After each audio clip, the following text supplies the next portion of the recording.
Token लेके आपने मुझे स्टील डिलीवर नहीं किया, 3 हफ्ते ऊपर हो चुके हैं, स्टील की कीमतें और ज़्यादा ऊपर जा चुकी हैं। बराए मेहरबानी मेरा टोकन वापस कर दें। और वो एक ऐसे लोग थे जो स्कैम थे। तो मार्केट में इस तरह के बहुत सारे शेडी लोग मौजूद हैं जो कहते कुछ हैं करते कुछ हैं। They are not man of integrity. So beware of such people. Shortcuts के चक्कर में ना पड़े, क्योंकि शॉर्टकट्स कई दफ़ा लंबे ही लॉन्ग कट्स बन जाते हैं।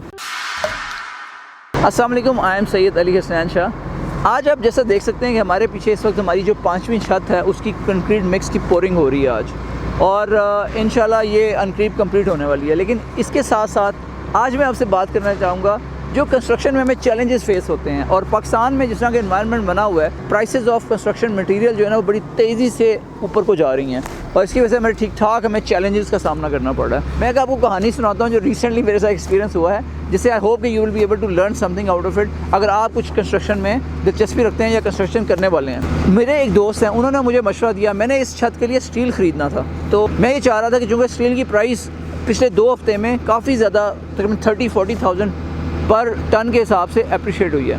2-3 हफ्ते पहले ये जो स्टील था वो तकरीबन 2,05,000-6,000 का 60 ग्रेड का स्टील जो हम यूज़ करते हैं कमर्शियल बिल्डिंग में वो मिल रहा था। मुझे एक दोस्त ने मशवरा दिया कि उनके पास एक खेपिया एक दोस्त है उनका, जिसके पास पहले से स्टील पड़ा हुआ है एक अच्छी कंपनी का, और वो 195 में देने के लिए तैयार है। Being a developer I got very intrigued and interested, because मुझे अभी स्टील की 3 छतों के लिए मज़ीद रिक्वायरमेंट है। सो आई थॉट कि यार मैं इनसे स्टील परचेज़ कर लेता हूँ, मुझे अच्छा मार्जिन मिल रहा है, मुझे अच्छा डिस्काउंट मिल रहा है तकरीबन 10,000 पर टन के हिसाब से। उन्होंने मेरे से टोकन की अमाउंट ले ली। उसके बाद उन्होंने कहा जी हमारा स्टील आगे से, उनके जो दोस्त हैं उन्होंने लाहौर से लेके आना था। जिस दिन हफ्ते बाद सैटरडे को ऑलमोस्ट आप समझेंगे हफ्ते से 10 दिन गुजर गए। इतनी देर में स्टील मार्केट में और ऊपर जाना शुरू हो गया, लेकिन मुझे इनकी तरफ से कोई अपडेट नहीं आ रही थी कि कब आ रहा है steel. So I asked him few times. उन्होंने कहा जी बस आने वाला है, आने वाला है। अच्छा, फिर उन्होंने फाइनली मुझे एक दिन बताया जी लाहौर से स्टील चल पड़ा है। सैटरडे को उन्होंने मेरे को कॉल किया आफ्टर 2 PM जब सारे बैंक्स बंद हो चुके थे, एंड ही सेड कि यार स्टील चल पड़ा है। अब उन्होंने कहा जी जैसे ही वो स्टील पहुँचेगा आपको हैंड ओवर होगा साइट पर, तो आपको पेमेंट करनी होगी। सो एनी थोड़ी बहुत पेमेंट मैंने अरेंज कर ली। लेकिन इतनी देर में मुझे उनकी कॉल आई थोड़ी देर में कि वो जो बंदा जो उनके दोस्त के साथ एक और दोस्त है जो स्टील लेके आ रहा है, उसकी नीयत ख़राब हो रही है। वो कह रहे जी मुझे एक और इस्लामाबाद से एक और कंपनी ने कॉल किया है और वो मुझे 2,05,000 पर टन के हिसाब से मेरे से लेने के लिए तैयार हैं। तो आप बताएं, अगर आप रेट इंक्रीज़ करें तो फिर मैं आपको दूंगा, 195 का मैं नहीं दे सकता। मैंने उन्हें कहा यार मैंने आपसे टोकन किया हुआ है, एक ज़ुबान दी हुई, ज़ुबान की कोई वैल्यू होती है, राइट? तो मैं अब आपसे इंक्रीज़ की कीमत पे तो नहीं लूँगा। अगर आपने देना तो आप मुझे उसी कीमत पे दीजिए जिससे आपने मेरे से एग्री किया था। एनी हाउ वो जनाब उन्होंने उस दिन वहाँ पे फिर स्टील मुझे नहीं दिया। मुझे अंदाज़ा हुआ कि यार ये तो काम ख़राब ही है।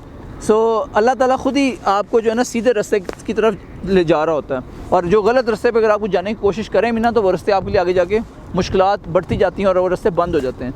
तो खैर वो उन्होंने एक आध हफ्ता और गुजर गया और उन्होंने कहा जी कर रहे हैं, अभी बंदोबस्त हो रहा है। एनी हाउ मैंने उन्हें कहा यार आपने डिफ़ॉल्ट किया अपनी कमिटमेंट के ऊपर, टोकन लेके आपने मुझे स्टील डिलीवर नहीं किया, 3 हफ्ते ऊपर हो चुके हैं, इसमें स्टील की कीमतें और ज़्यादा ऊपर जा चुकी हैं। मार्केट में स्टील जो 2,05 का था वो अब 2,25 पे जा चुका है, 2,25,000 पर टन।